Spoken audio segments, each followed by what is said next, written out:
ver. Hola, buenas tardes a todos y todas. Bienvenidos y bienvenidas a esta nueva actividad de nuestro Instituto de Investigaciones de Historia del Derecho de Argentina. Parece mentira, ya estamos en octubre, ya quedan pocas reuniones. La última va a ser el 30 de noviembre, que es sorpresa, todavía no la tenemos armada. Y hoy tenemos a un expositor de Brasil, por eso advierto que tenemos muchos colegas del expositor acá de Brasil. Se está ampliando nuestro grupo de esta red, nuestro grupo de amigos, se está ampliando cada vez más. Así que sin más, voy a presentar a Gustavo Silveira Siqueira, que es profesor de la Universidad del Estado de Río de Janeiro, Brasil. Es profesor de la Universidad Estácio de Sá, donde tuve también el gusto de dar clase. Es investigador del Consejo Nacional de Desarrollo Científico y Tecnológico de Brasil. Es investigador de la Fundação de Amparo à Pesquisa do Estado do Rio de Janeiro. Es visiting scholar del Departamento de Historia de la Harvard University y sus áreas de investigación son la historia del acto de juzgar, los juristas, la Constitución y la historia del derecho. Gustavo, es un placer verte de vuelta. La otra vez nos vimos en un lugar muy lindo, nos conocimos en Río de Janeiro. Gracias a ese contacto, hoy estás aquí, así que realmente fue muy fructífero. Y te doy la bienvenida y te paso el uso del piso. Adelante. Viviana, muito obrigado, muitas graças. É uma alegria reencontrar você, tantos colegas que eu tenho visto aqui, em especial o nosso querido Ezequiel, né, que a gente tenta tirar ele da Argentina e trazer ele para o Brasil a todo momento. Enfim, quero saudar os colegas brasileiros, e argentinos, mexicanos que estão aqui. O que eu pretendo apresentar hoje é um projeto que está em andamento, tá? E, obviamente, todas as sugestões, críticas, comentários serão muito proveitosos. Então, eu já agradeço de antemão. Eu montei uma pequena apresentação e vou tentar me manter nos 20 minutos que me foram designados. No fundo, esse projeto tenta fazer uma história de longa duração do ato de julgar, tá? Como que as decisões judiciais vão se alterando ao largo do tempo, né? Nosso período inicial é de 90 anos, a gente ainda não sabe se altera, tá? E tivemos a sorte de trabalhar com esse arquivo numa única cidade. A cidade de Barra Mansa é uma cidade no interior do estado do Rio de Janeiro. Ela faz fronteira com o estado de São Paulo e com o estado de Minas Gerais, é bem próxima da fronteira. Então, é uma cidade que fica numa região de contato entre três importantes estados brasileiros. E foi nessa cidade, graças à intervenção de um querido professor da UERJ também, Marlan Marinho, que aqui está nos assistindo, que tivemos conhecimento desse arquivo, tá? É um arquivo judicial da cidade que contém processos do início do século XIX até o final do século XX. Tá? Esses processos judiciais estão arquivados, né, numa fazenda, né, numa antiga fazenda, que eu mostro a foto para vocês. Essa fazenda, ela pertence hoje ao município e ela virou um centro cultural. E hoje, como vocês podem ver na foto de baixo, ela está no centro da cidade, né, na região central da cidade. Então, apesar de parecer uma fazenda, né, ela é um arquivo também e fica no centro da cidade. Nessa fazenda, foram depositados todos os processos da cidade do início do século XIX ao final do século XXI. Tá? Eles jamais foram tocados até o nosso querido colega Marlan entrar em contato com a universidade, a gente conseguir montar um projeto, iniciar a catalogação dos processos, a limpeza e outros elementos para manter a conservação. Então, o projeto que nós temos hoje, e esse é o website do projeto, é o projeto Fazenda da Posse. Tá? E, no fundo, a nossa ideia é que essa metodologia que nós estamos utilizando nesse projeto possa ser utilizada em outras cidades, quiçá do mundo. Eu vou tentar, feita essa introdução do nosso projeto, eu vou tentar apresentar para vocês a nossa pesquisa.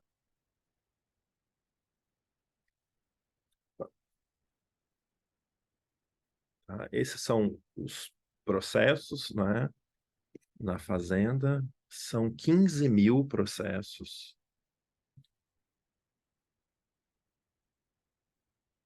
Aqui são algumas intervenções que nós fizemos.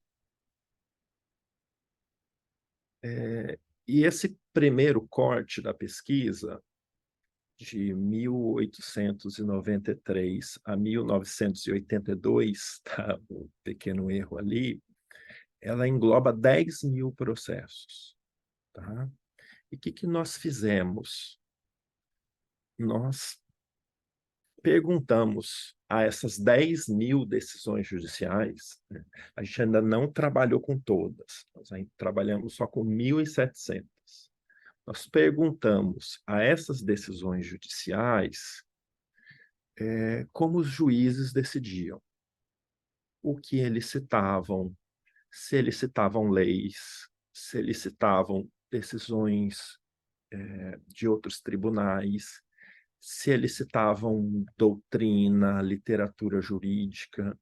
Então, a nossa ideia foi fazer uma pesquisa de longa duração para entender que lei se usava mais, que autores se usavam mais, e criar uma ferramenta, né, essa é a nossa tarefa atual, criar uma ferramenta para que essa pesquisa possa ser feita em outros lugares do mundo, né? Quiçá com os processos digitalizados e com inteligência artificial.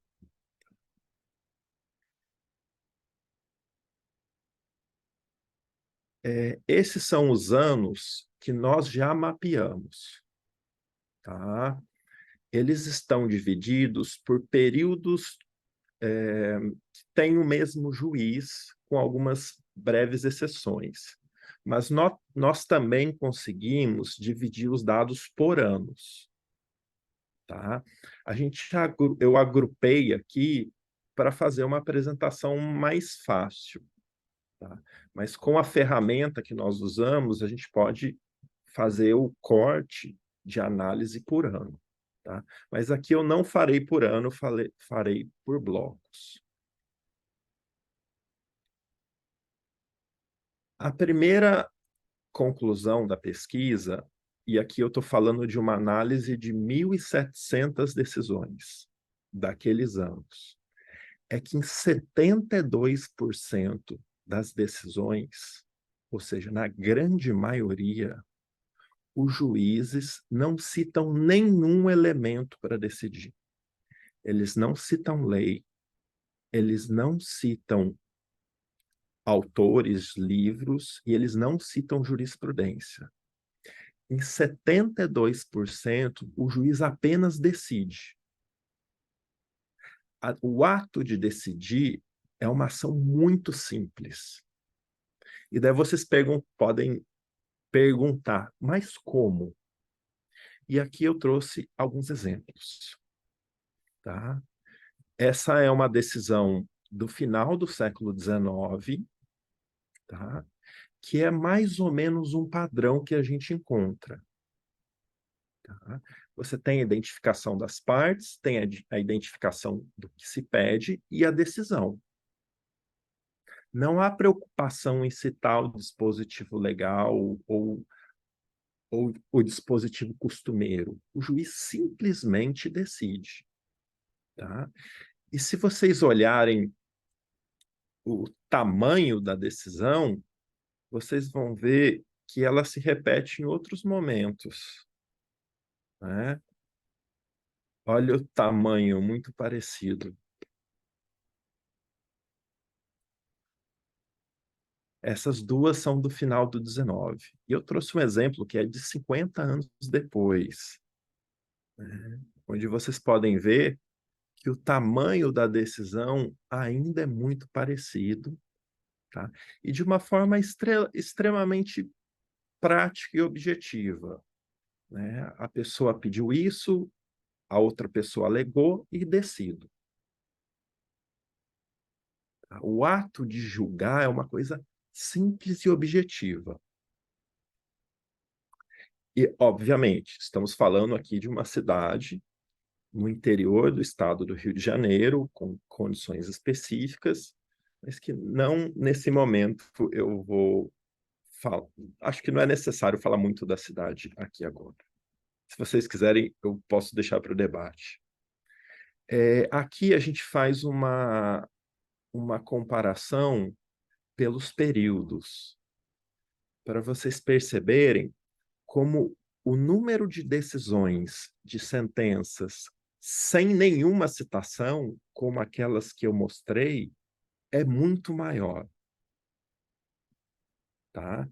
E, em seguida, eu vou falar das com citação, né? Porque a gente também está mapeando o que se cita. Então, como vocês podem ver, o número de processos sempre vai aumentando, né? Aqui ao lado esquerdo, temos a quantidade de processos, tá? Que estão ligados ao crescimento da cidade. Mas a quantidade de citação, de citações, de elementos, só tem um nível maior nos anos 30. Depois ele volta a descer.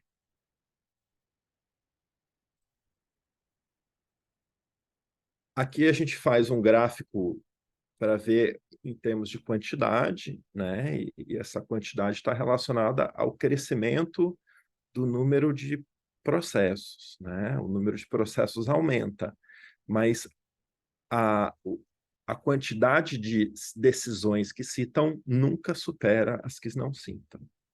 Tá? E aqui respondendo, quando eles citam, o que os juízes citam?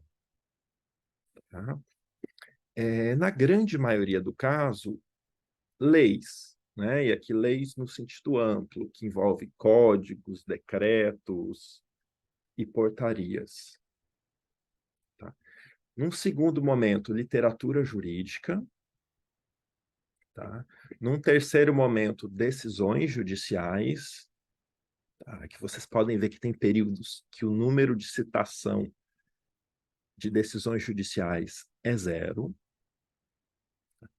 E ali temos na última coluna outros, que a gente ainda não decidiu como classificá-los, que vão de elementos de romances ou de outras fugas, né, ou princípios, que a gente ainda não decidiu como classificar esses outros. Aqui é um gráfico também mostrando como o número de leis é sempre o elemento mais citado, né, leis entre aspas, né, a gente pode colocar como normas jurídicas, enfim, e como que o número da literatura jurídica salta no momento específico. E lembrando que a gente trabalhou com mais ou menos 20% do acervo.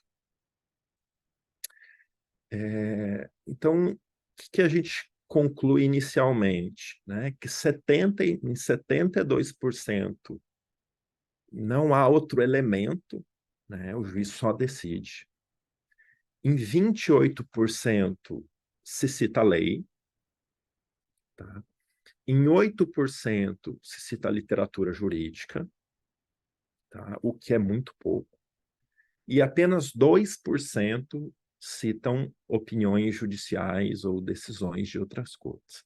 É claro que não fecha 100%, porque tem elementos que citam lei e que citam, por exemplo, opinião judicial. Tá? A gente consegue mapear que tipo de ação cita mais, em qual tema se cita mais e outras questões que podem surgir. Esse é um exemplo de um processo que nasce em Barra Mansa, no século XIX, e essa é a decisão do juiz de Barra Mansa, que vocês podem ver que ela tem 4 ou 5 linhas. Tá? Essa decisão ela foi motivo de recurso ao Tribunal Superior. E essa é a decisão do Tribunal Superior. Também muito simples e também sem citar nenhum elemento. Essa decisão foi embargada. E aqui temos a resposta que o Tribunal da Relação deu aos embargos. O que eu quero mostrar é que essa lógica que existia em Barra Mansa, e o nosso processo é apenas, né, a nossa pesquisa é apenas em Barra Mansa, isso também poderia acontecer até mesmo em cortes superiores. A pesquisa usa esse exemplo para dizer, olha, o que passa em Barra Mansa é bem simples. Né? E talvez o ato de julgar no Brasil, pelo menos nesses períodos que estamos analisando, seja algo bem simples.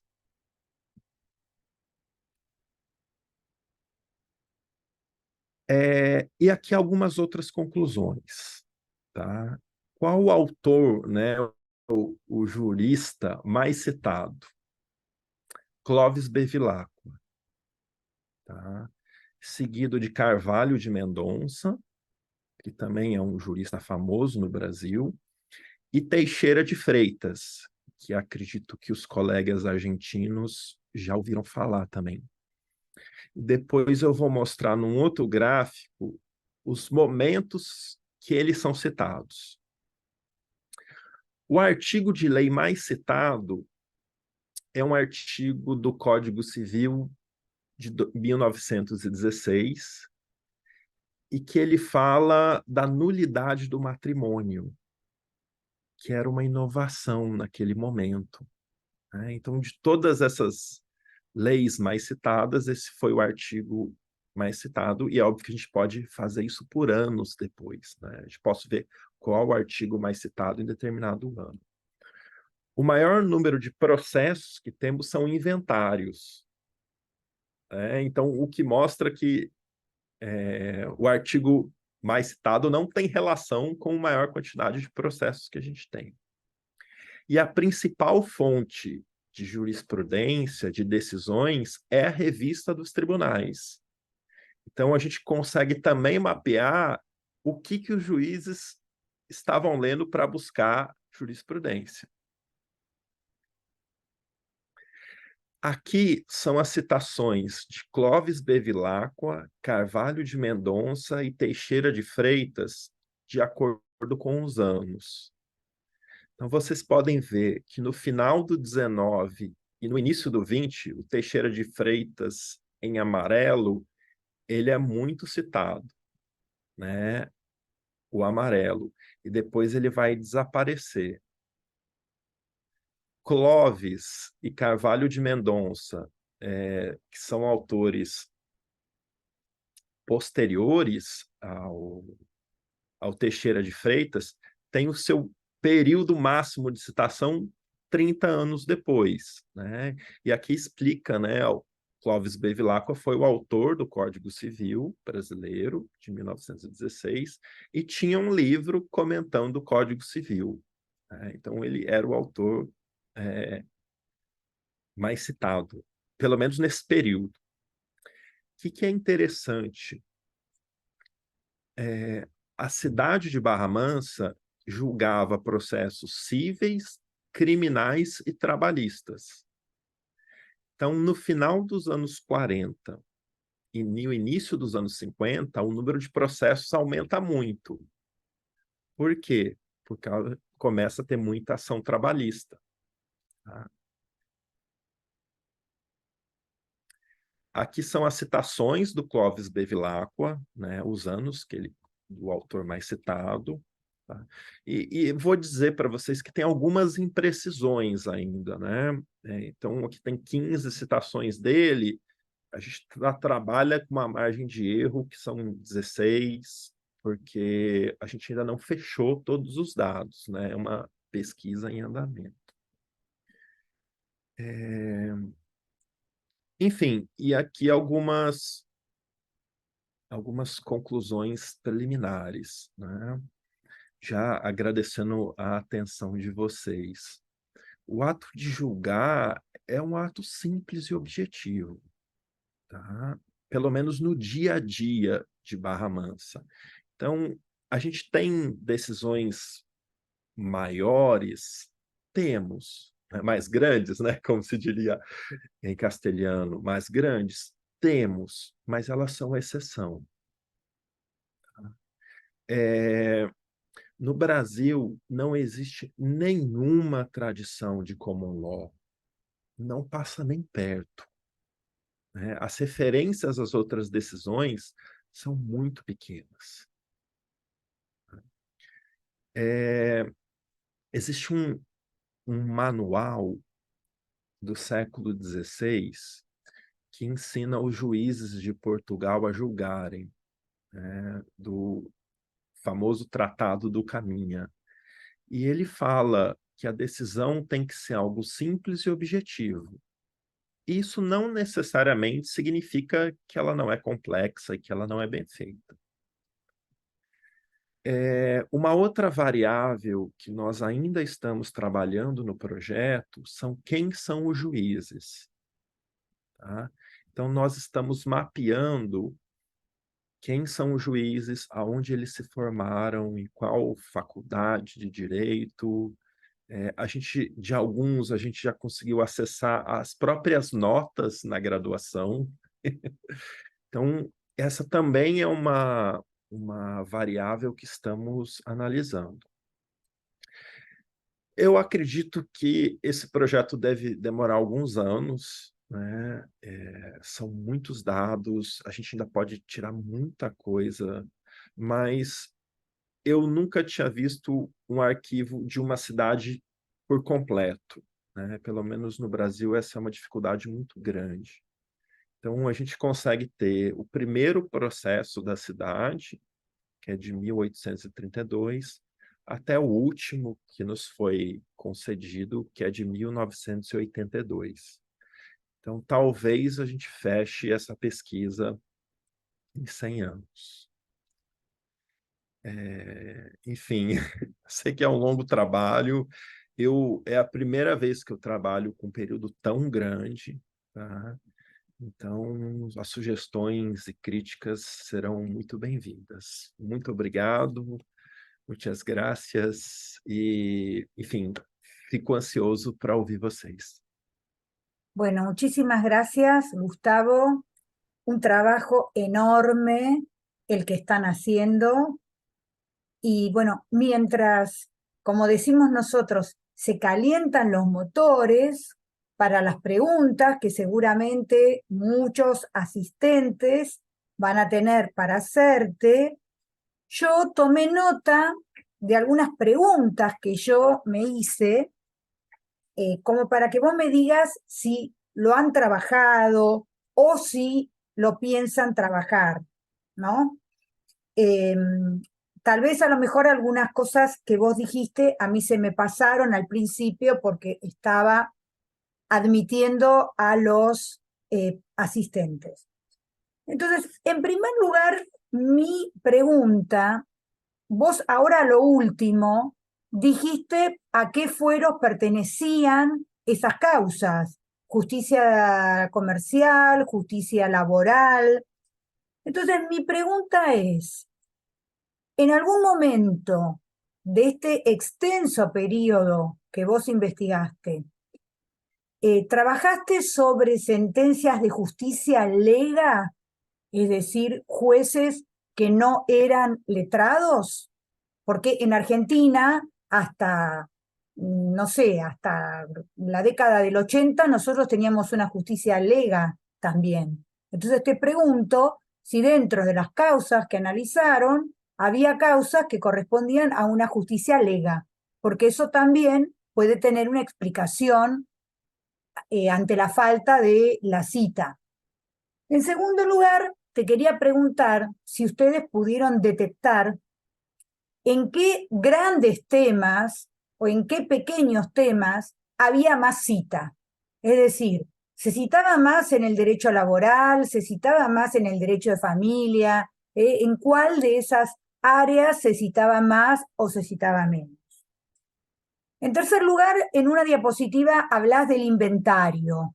No sé qué es el inventario, quería que me expliques qué es el inventario. Luego, te quiero preguntar, en general, si lo pudiste ver, no en las sentencias judiciales, sino en la doctrina, si los autores se citan entre ellos. Es decir, si pudiste detectar que a Cloris Bevilacqua o a Teixeira o al tercer autor lo van citando los juristas de su época o los posteriores.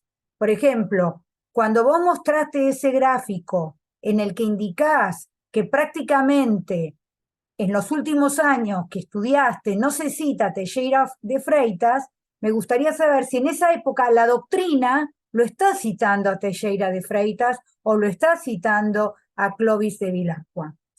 Y probablemente tenga que ver con el último trabajo que están haciendo, que es indagar en los jueces. También preguntarte si ustedes pudieron detectar que hay jueces que citan más y jueces que citan menos. Ahí está, nada más. Si querés ir respondiendo, ya Ezequiel tiene levantada la mano, pero si podés contestarme, después le damos el uso de la palabra a Ezequiel. Viviana, muito obrigado pelas perguntas, elas são excelentes. No período que nós estamos trabalhando, não tem juiz leigo, tá? Não tem. Não tem. Na Justiça do Trabalho, no Brasil, existe o juiz leigo, mas ele é federal. E em Barra Mansa, o juiz estadual fazia o trabalho do federal. Tá? Então, nesse período, do final do 19 ao final do 20, não tem juiz leigo, mas antes tem. Tá? Onde mais citava era direito civil. Tá? O Código Civil e os processos civis são os que mais citam.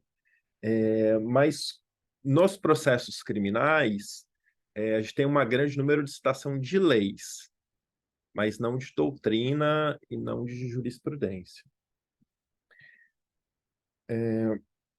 Clovis e Teixeira de Freitas, eles são citados por todos os juristas depois.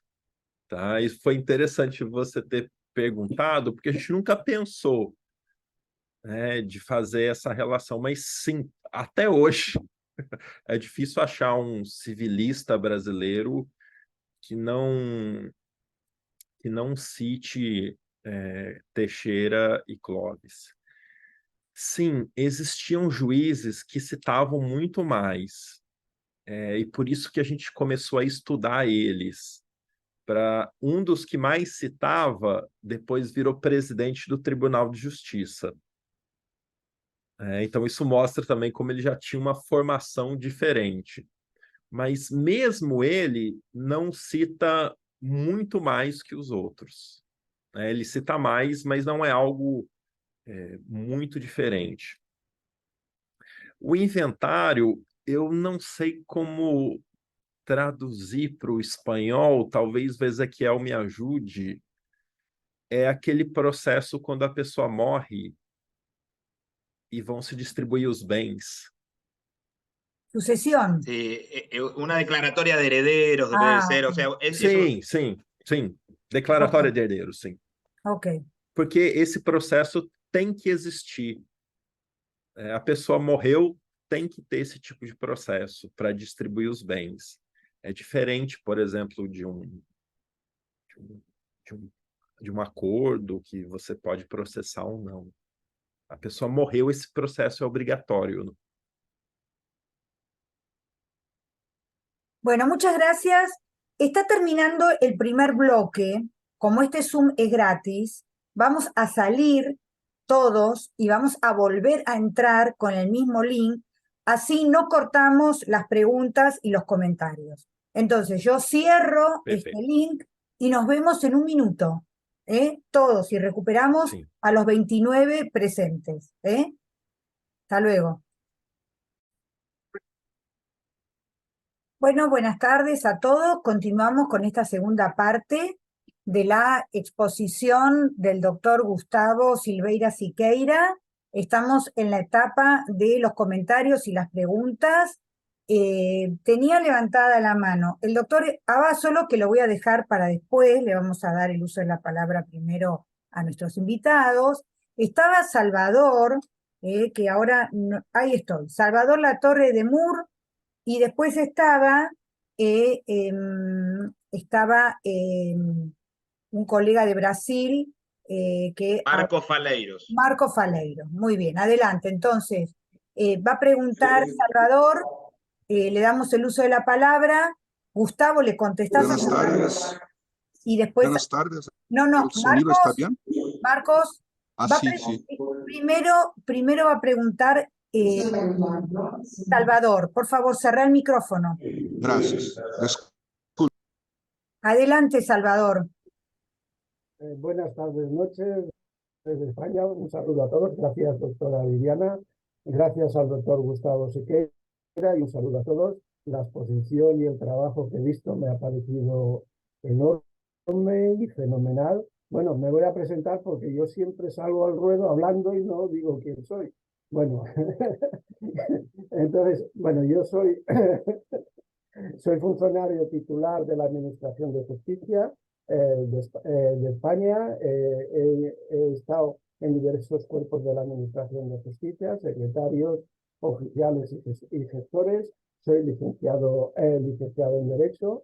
También soy abogado, pero no puedo ejercer por estar siendo funcionario titular y en activo. También soy máster en Derecho de las Administraciones Públicas y, por último, soy doctorando de la Universidad de Alicante en el área de Historia del Derecho. Bueno, dicho esto, la doctora Viviana, que sabe mucho más que yo, se me ha adelantado con la justicia de Lega, porque tenía yo la pregunta y vamos a ver, aquí en España sigue manteniéndose de una forma residual la justicia lega en los municipios pequeños de 10.000, bueno, puede haber hasta 10.000 o 15.000 habitantes. Allí está servido por un juez que no es letrado, que es lego, y tiene unas competencias, las competencias que tiene son muy reducidas.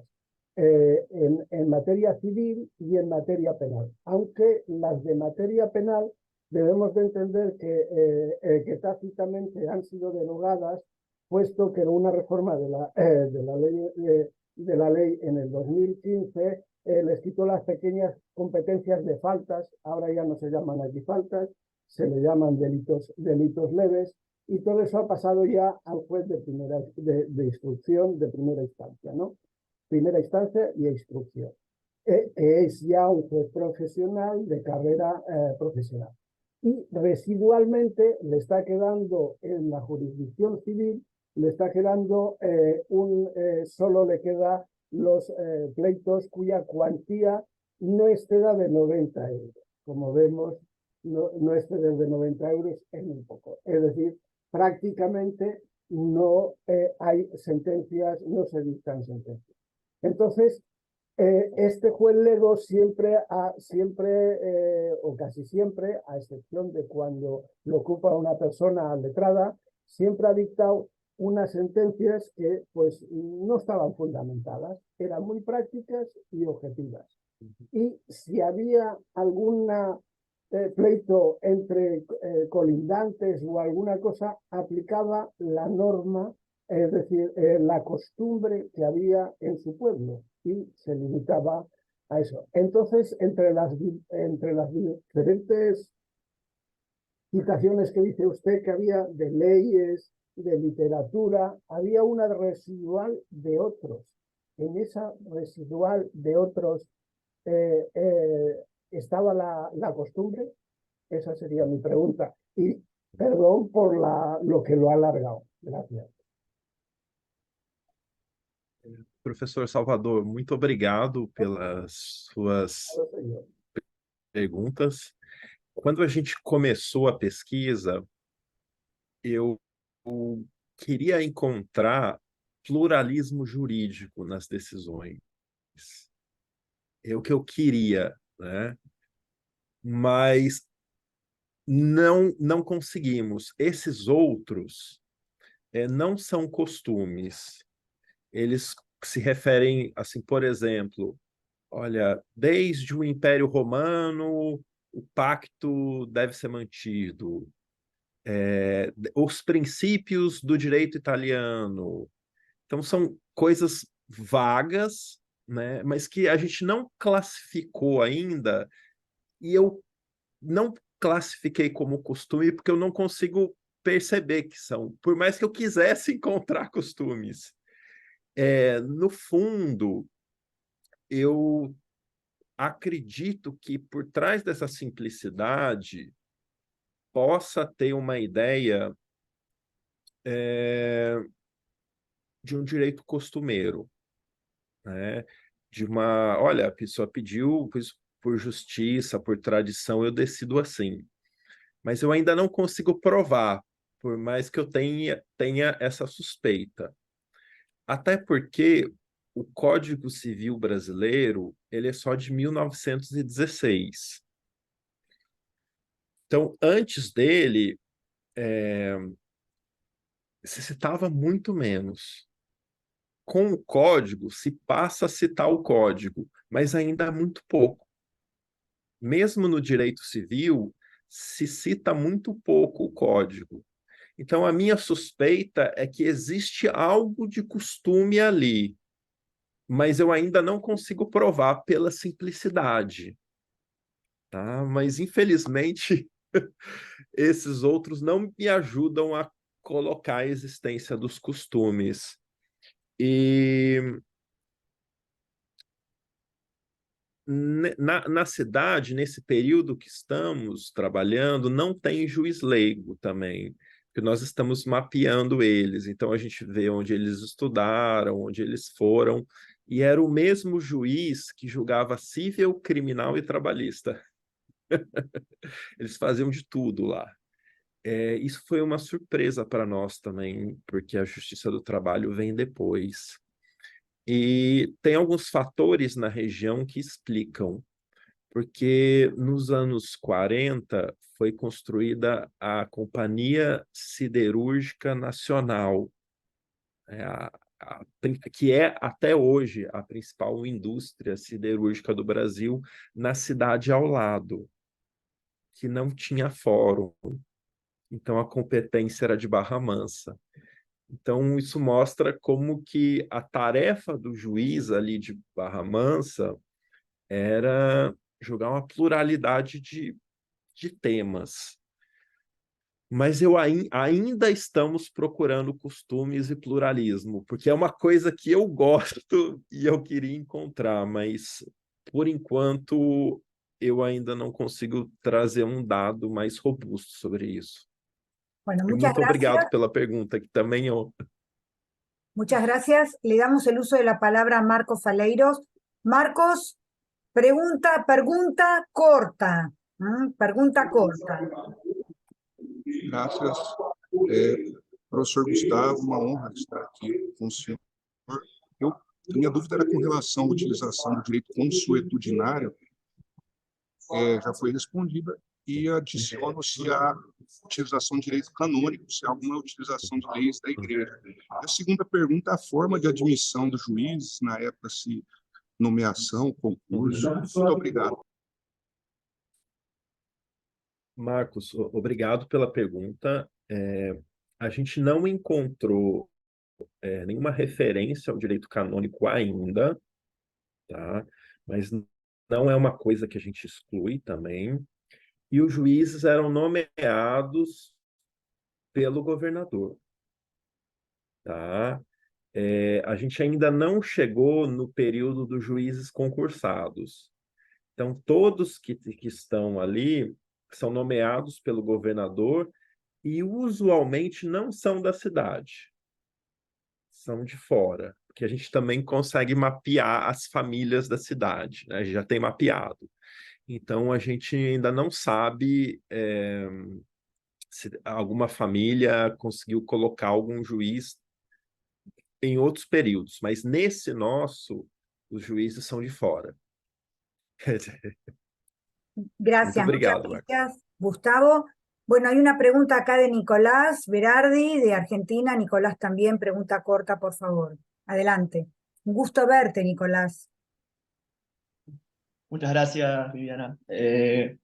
Hola, Gustavo. Pido disculpas porque llegué un poquito tarde a la reunión, pero son tres preguntas muy concretas que tengo para la exposición tuya, Gustavo. En primer lugar, me llamó la atención la poca citación o la falta de obligación de citar la ley, ¿no? Eso es o sea, como que hay muchos casos, pero son pocos los que efectivamente hay una obligación específica de citar la ley. El sistema jurídico brasilero pensaba algún tipo de responsabilidad hacia los magistrados que no aplicasen la ley o que no aplicasen el texto de la ley. Eso es una regla muy nomofiláctica, muy típica en la búsqueda de asegurar que aplicasen el derecho y no aplicasen otra cosa. Y después dos preguntas muy particulares que tienen que ver con la cuestión de la relación entre ley y doctrina.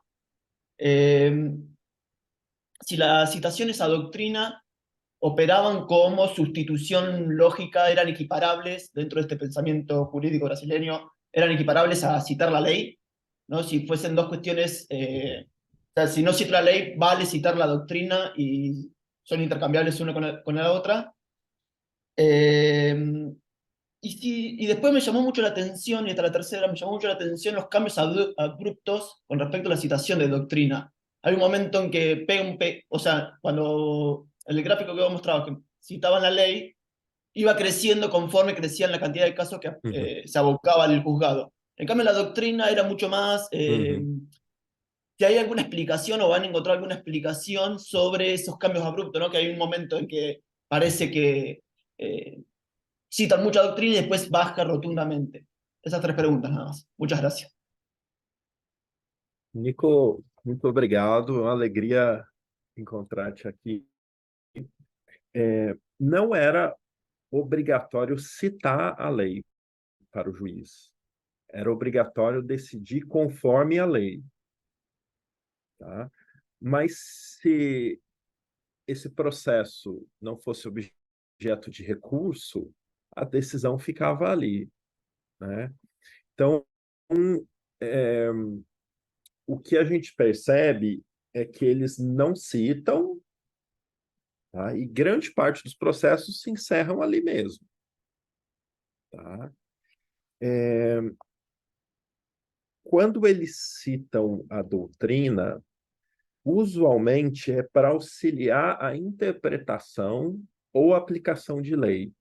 É como praticamente toda decisão que cita a doutrina cita a lei. Toda decisão que cita a jurisprudência cita a lei. Então, a impressão é que a jurisprudência, a doutrina, vem ajudar a interpretação de uma lei. E a gente também consegue perceber quanto tempo demora para a lei ser citada. Por exemplo, o Código Civil é de 16. A primeira citação dele vai ser nos anos 20. A gente consegue medir também. Então, isso é uma ferramenta que a gente está utilizando para ver quando a lei, entre aspas, chega. Tá? Enfim, Nico, acho que foi isso. Muito obrigado. Adorei as perguntas. Espero que eu tenha respondido. Muchas gracias. Hay una pregunta de Gustavo Calzado. Adelante, Gustavo, pregunta cortita, por favor.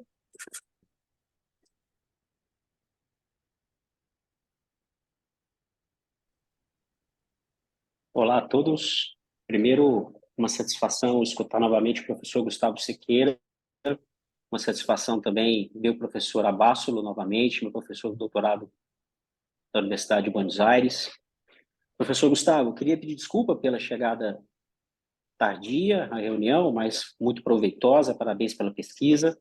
A minha pergunta, ela está direcionada àqueles dois períodos durante o século XX vividos no Brasil em relação às ditaduras. Tanto a ditadura civil e a ditadura militar. Se há algum interesse em verificar dados relacionados ao acesso à justiça nesses períodos mais sombrios, vamos dizer assim, né, do século XX no Brasil, né? Se o fato de termos um governo centralizador impediu ou não o acesso aos direitos, né, algo nesse sentido, provocar o judiciário em relação ao cumprimento de direitos. Um grande abraço, é sempre uma satisfação, professor. Obrigado, Gustavo. Obrigado pelas perguntas. Durante os anos 30, né, de 31 a 38, a gente tem o período que mais se cita na cidade. Tá? Mas, para nossa surpresa, o que mais se cita nesse período é o Código Civil. Então, a impressão que a gente tem, isso é uma impressão ainda, é que o código demora a entrar e quando ele entra, todo mundo cita ele, mas essa utilização do código, pelo menos em Barra Mansa, ela não é imediata. Então, a gente não tem muita citação do código em 17, o código é de 1916. Ele não é citado em 17, 18, mas em 30 ele é muito citado. Então, do nosso ponto de vista, mostra que demora um pouco para a lei chegar ao juiz, né, para ele decidir ou para ele utilizar. Pelo menos essa impressão inicial que a gente tem. E em relação à ditadura militar, a gente ainda não chegou lá, tá?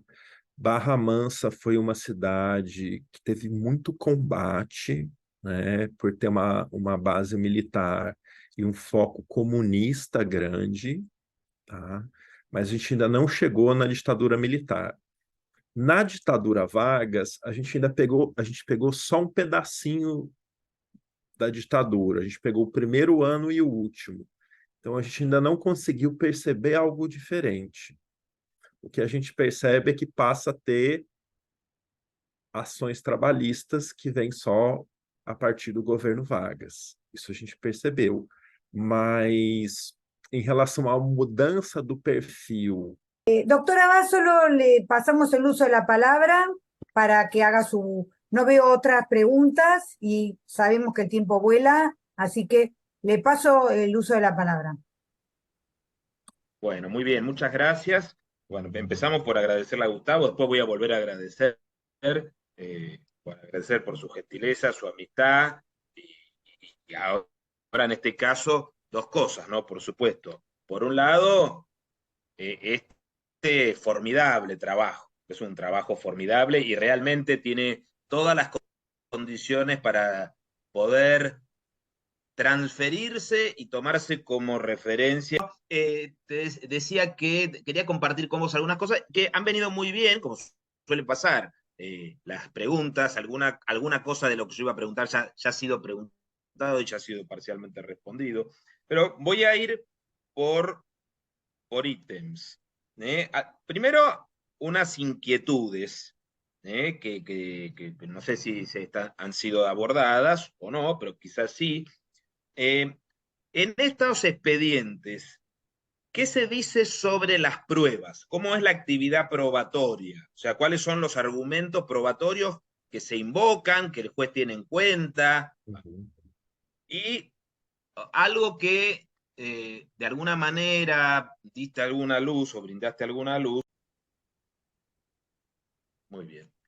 Ahí entonces continuamos. Entonces, la otra de las inquietudes, primer rubro, la cuestión de si la correlación entre población y cantidad de expedientes. Vos hacías una mención a Volta Redonda y a toda la actividad siderúrgica, y bueno, también ver en ese sentido si hay un impacto del incremento de la población con un impacto del incremento del registro de expedientes, porque tal vez no sea, aunque vos no lo quisiste decir así, no sea un incremento de litigiosidad, sino simplemente un incremento de cantidad de población y tal vez la litigiosidad se incrementa, que ese sí también es otro tema, estudiar la litigiosidad, a ver si podemos decir la litigiosidad aumentó o no aumentó.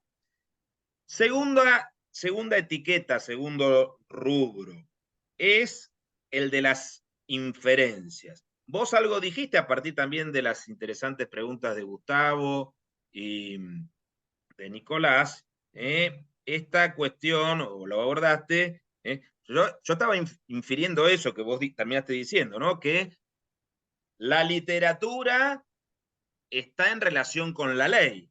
O sea, no hay literatura autónoma en esos expedientes. La cita de literatura es, digamos, auxiliar, acompaña, no es autónoma. Y este es un dato muy interesante. Y justamente también la otra pregunta que tenía que ver con, que algo vos abordaste, esta cuestión de que entonces, si bien en el periodo del varguismo hay una modificación, vos suponés que no es tanto el varguismo en sí mismo, sino un fenómeno de autonomía de la cultura jurídica que tiene que ver con el código. No sé si esa es la inferencia adecuada. Paso, tercera etiqueta,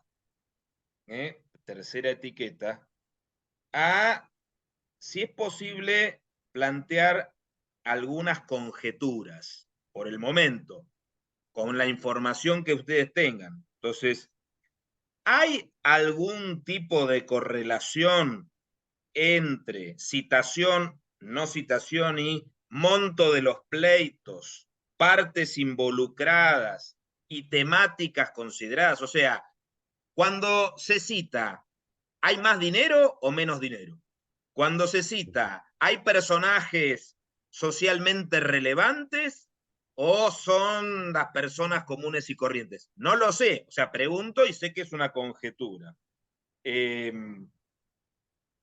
También con algo que vos dijiste y me parece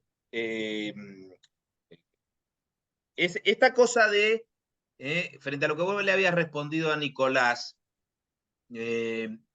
el juez no tiene la obligación de citar, pero sí de resolver conforme a derecho. Entonces, las conjeturas son, bueno, dos conjeturas. Los temas que resuelven los jueces, ¿están o no están contemplados en el derecho positivo? Y segundo, en esos que están contemplados en el derecho positivo, aunque no citen la norma, ¿sería posible identificar la norma? O sea, resolvió el juez y le dio el dinero a fulano, el bien a sutano, el heredero es menganito, listo. No cita la norma, pero tanto el juez como las partes, como todo el mundo, saben que esa norma es el artículo bla, bla, bla, bla, bla. ¿Se entiende lo que quiero decir como conjetura? Y para cerrar con estas etiquetas de comentario, voy a empezar con una cosa. Confieso que esta es una propuesta. A mí personalmente, pero esto es muy individual, no me gusta tanto esa referencia a proceso objetivo. O sea, lo de simple está bien, pero objetivo a mí no me termina de cerrar. No sé si será posible examinar eso, porque, o sea, objetivo tiene que ver con un grado de certeza y de precisión que la falta de referencia no permite tener. ¿Se entiende cuál es? Yo creo haber entendido la idea de lo que vos querés reflejar con objetivo, pero me parece a mí que, o por lo menos a mí no me satisface. Pero, y la otra cosa, que sería la última propuesta, es, a mí me parece que un poco lo que está atravesando todo esto, más que el código y más que la ley, y ahí viene la sugerencia, es la cultura de la codificación.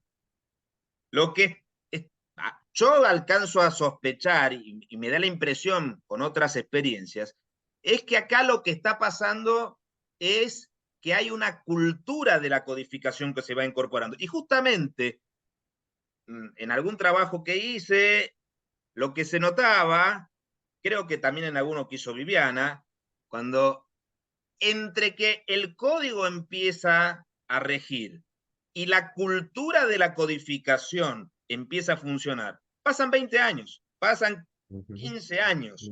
Entonces, tal vez agregarle a la grilla analítica que ustedes están desarrollando algún tipo de pauta sobre cómo medir cultura de la codificación. O sea, ¿qué indicador nos puede dar este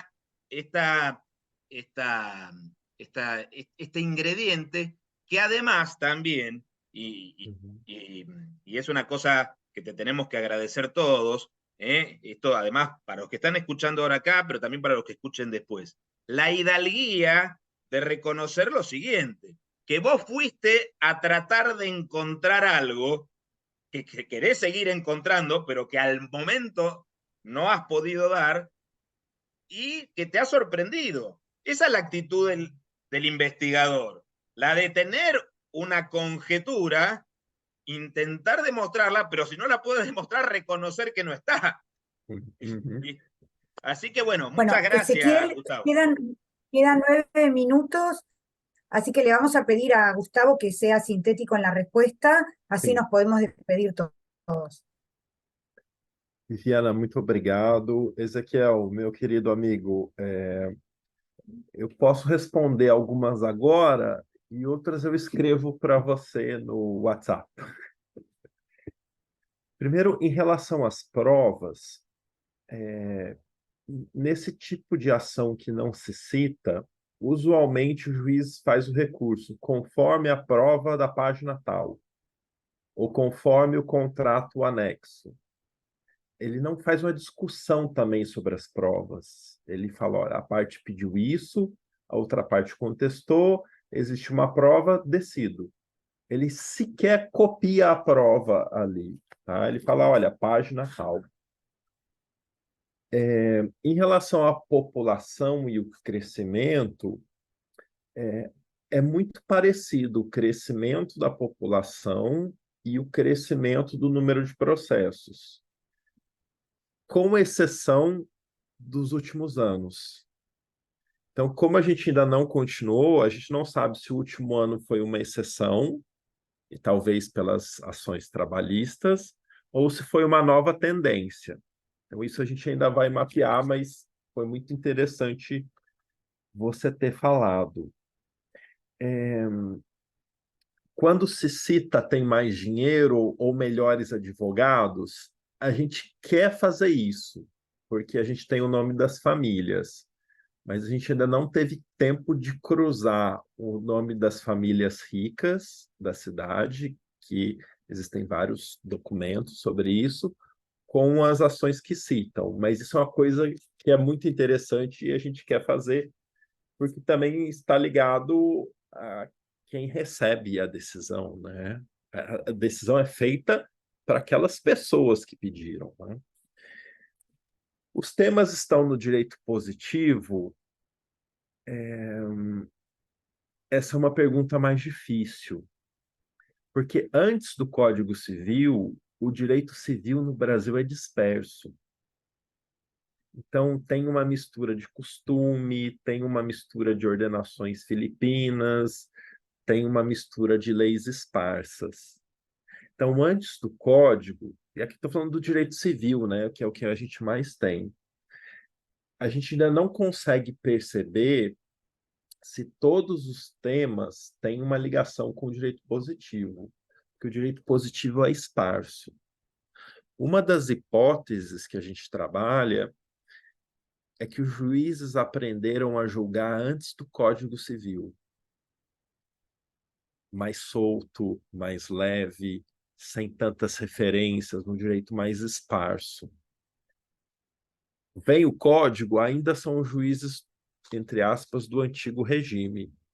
E por isso, já tentando responder a última, a cultura da codificação, entre aspas, demora. É a impressão que a gente tem e de outros trabalhos que a gente já fez no Rio, né, na capital. O código demora um pouquinho, pelo menos no Rio de Janeiro foi assim, ele demora, chega e depois diminui. Né?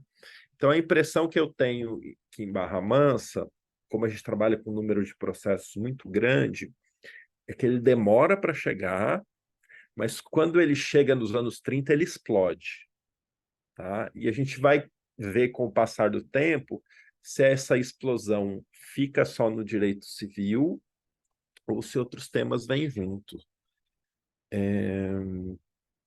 Quando eu falei em objetivo, foi uma falha minha, porque eu falei objetivo na linguagem, tá? Não que o processo, assim, a linguagem é objetiva. Ó, pediu isso, decidiu isso.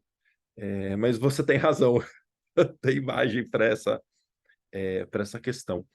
E em relação ao que não citam porque todos sabem, a gente ainda não, eu não posso te dar uma resposta certeira, tá? Porque antes do código, a gente tem essa coisa, o direito civil é algo menos palpável, né? A gente tem as consolidações, as leis esparsas, mas o que é interessante é que quando existe uma lei esparsa, uma lei que não está na consolidação, o juiz cita. Então, Bueno, Gustavo, vamos a desculpa. tener que cerrar y seguir contestando Claro, por claro. mail o WhatsApp, ¿eh? Bueno, yo me despido, te agradezco muchísimo, me despido de vos, me despido de todos los presentes. Les aclaro que la semana que viene no tenemos reunión porque cuando armé el calendario pensé que era feriado, así que no pusimos ninguna charla. Nos vemos el 19 de octubre con una charla muy buena de una escritora, una novelista que es profesora de Historia del Derecho en la UBA, sobre qué puede aportar la novela histórica a la historia del derecho. Así que yo me despido de todos y le dejo el cierre a Ezequiel Abásolo. Que en realidad el cierre se lo vamos a dejar a Gustavo. Gustavo, que es un amigo, que es un maestro y que además es siempre tan inteligente y además uniendo a lo útil, lo bonito, es muy agradable. O sea, nos vamos ampliamente satisfechos. Gustavo, muchísimas gracias por habernos acompañado y, como le gusta decir a Viviana, el piso es tuyo para despedirte. Muito obrigado, muitas graças, Ezequiel. Muito obrigado, Viviana. É uma alegria poder conversar com vocês sobre a minha pesquisa, ver tantos colegas amados aqui, e prometo a vocês que ano que vem pagarei uma visita presencial, tá, ao Instituto, que é um lugar que eu tenho muito carinho também. Então, muito obrigado, Viviana, Me muito voy obrigado, también, Ezequiel. profesor. Me voy también. Me invita para la visita. Serán todos bem-vindos. Es Buenos Aires, ¿eh? Buenos Sí. Aires. Sí. Bueno, Gracias. chao, Chao. Tchau, tchau. saludos, chao, chao.